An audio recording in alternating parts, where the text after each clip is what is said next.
Hello everyone ਸਲਾਮ ਨਮਸਤੇ ਸਤਿ ਸ੍ਰੀ ਅਕਾਲ। ਆ ਵੇਖੋ ਜੀ ਅਮਰੀਕਾ ਦੇ ਵਿੱਚ ਗੱਡੀਆਂ ਦੀ ਕਿੰਨੀ ਕਦਰ ਹੈ। ਇਹ 1967 ਦਾ ਮਾਡਲ ਹੈ ਸ਼ੇਵੀ ਦਾ, ਤੇ ਟਰੱਕ ਹਲੇ ਤੱਕ ਓਨਰ ਨੇ ਉਹਨੂੰ ਸੰਭਾਲ ਕੇ ਰੱਖਿਆ ਆ।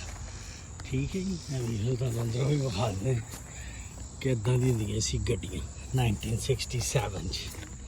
ਸਹੀ ਹੈ ਜੀ, ਇਹ ਵੇਖ ਲਓ।